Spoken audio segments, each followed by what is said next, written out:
مسجدوں میں بھی یہی ہوتا ہے. مسجدوں کے اسپیکر اتنے تیز ہوتے ہیں, کان پھٹ جاتے ہیں, جس میں ہماری مسجد بھی داخل ہے.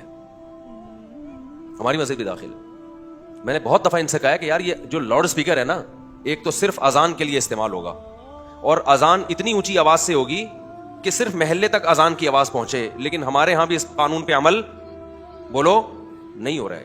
ابھی نئی کمیٹی بنی ہے, ان کو میں گن پوائنٹ پہ مجبور کرنے کی کوشش کروں گا. بچے ڈر جاتے ہیں بھائی. آپ کا اذان کے علاوہ تو میں نے پابندی لگائی ہوئی ہے, باہر کا مائک آن ہی نہیں ہوگا. کیوں ہم آن کر کے اپنی تقریر دنیا کو سنائیں بھائی؟ کوئی آرام کرنا چاہتا ہے, کوئی نہیں میری بات سننا چاہتا, آپ بھونپو لے کے اس کے کان میں گھسے ہوئے ہو یار. اور دلیل کیا دیتے ہیں کہ ہم حق کی بات کر رہے ہیں, ہم اللہ رسول کی بات کر رہے ہیں. تو اللہ رسول کی بات آپ اس طرح سے کر رہے ہیں جس سے اللہ رسول نے منع کیا ہے.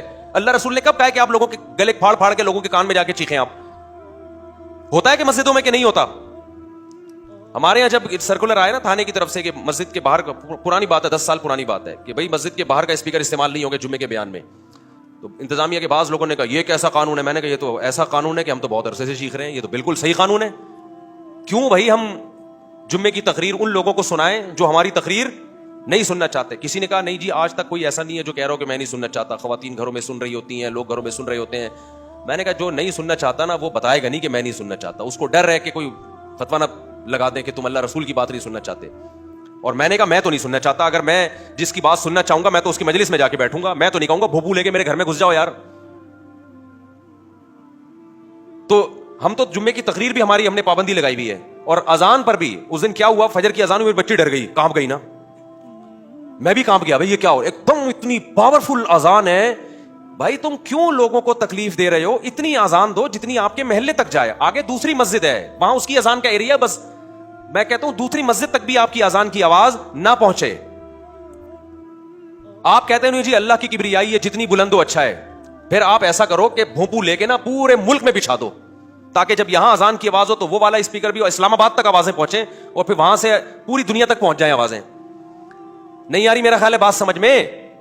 اذان اتنی لائٹ ہونی چاہیے کہ لوگوں کو پتا چل جائے کہ نماز کا ٹائم ہو گیا. اللہ کی کبریائی بلند ہو, لیکن اس محلے تک, اس سے آگے دوسری مسجد ہے نا. آپ کیوں ان کو مکلف کر رہے ہو کہ وہ والے میری مسجد میں آ کے نماز پڑھیں؟ آپ جو ہمارا جو مائک ہے نا یہ بھی ٹھیک نہیں ہے. اتنا پاورفل اذان ہے کہ کان بجنے لگتا ہے بھائی. اور پھر آپ کسی مذہبی آدمی کو کہہ بھی نہیں سکتے, وہ کفر کا فتویٰ لگا دے گا آپ کے اوپر. اذان کو تم کہہ رہے ہو کان پھٹ رہے ہیں, اللہ کے نام کے سنتے ہوئے تمہیں تکلیف ہو رہی ہے. بھائی اللہ کے نام کو سن کے الحمدللہ مسلمان کو تکلیف نہیں ہوتی. اللہ کے نام اتنا آواز سے کہ کان کے پردے پھٹنے لگے ہیں, تو پھر تو انسان کے کان میں ایک حد تک ہے نا, دماغ بھی ایک حد تک برداشت کرتا ہے. پہلے اذان ہوتی تھی ہماری مسجد میں ہی, وہ لاؤڈ اسپیکر کی آواز آہستہ تھی, اتنا مزہ آتا تھا فجر کی اذان میں. میں تو آنسو نکل جاتے تھے بعض دفعہ. ایسی خاموش فضا ہے اور اللہ اکبر کے نعرے بلند ہوتے. کتنا پیارا لگتا ہے اسلامی ملکوں میں نا. پہلا جو اناؤنسمنٹ ہوتی ہے نا, جو صبح کی خاموشی ٹوٹتی ہے, وہ اللہ اکبر کے نعرے سے ٹوٹتی ہے. اتنا مزہ آتا ہے. لیکن اگر وہ اللہ اکبر کا نعرہ ایسے لگ گیا کہ آپ ہل گئے بیٹھے بیٹھے, آپ واش روم میں تھے, قبض ختم ہو گیا آپ کا, بچے ایک دم چیخ کے اٹھ گئے, بیمار آدمی جو ہارٹ پیشنٹ ہے وہ ڈر گیا. کتنے تو مر چکے ہوں گے ہمیں پتہ ہی نہیں ہے. ہم جنازہ پڑھا رہے ہیں, وہ مرے ہماری اذان سے ہیں. وہ کہہ بھی نہیں سکتا کہ جی ابا اذان کی آواز سے مرے ہیں, وہ ہارٹ اٹیک ہو گیا تھا ان کو. وہ اس کو ڈر ہوتا ہے کہ اسلام سے ہی کہیں خارج نہ ہو جائے ایسی باتیں کر کے. حضرت مولانا اشرف علی تھانوی رحمہ اللہ کی ساری زندگی نا اس تعلیم میں گزری ہے. تبھی ان کو حکیم الامہ کا جو لقب ملا ہے نا, وہ اسی بیس پہ ملا ہے. حکیم الامہ کا جو ان کو لقب ملا ہے نا, وہ اسی بیس پہ ملا ہے. نفس پکڑی ہے. تو ہمارے پیغمبر یہ خیال کر رہے ہیں تہجد میں جب آپ اٹھیں تو کسی زوجہ کی آنکھ نہ کھلے. حالانکہ آپ تو زبردستی اٹھا سکتے تھے, بھائی تہجد ہے چلو بھائی تم نہیں پڑھو گے تو یہ تو تم لوگ نہیں اگر تہجد پڑھو گے, آپ لوگ اگر تہجد نہیں پڑھو گے تو کون پڑھے گا؟ نہ بھائی, ایک چونکہ نفل نماز ہے اپنی مرضی سے, جس نے اپنی مرضی سے پڑھنی ہے پڑھے بھائی, ہم ترغیب سنائیں گے. پھر جب وتر چونکہ واجب ہے تو اس میں نبی صلی اللہ علیہ وسلم جگا دیا کرتے تھے.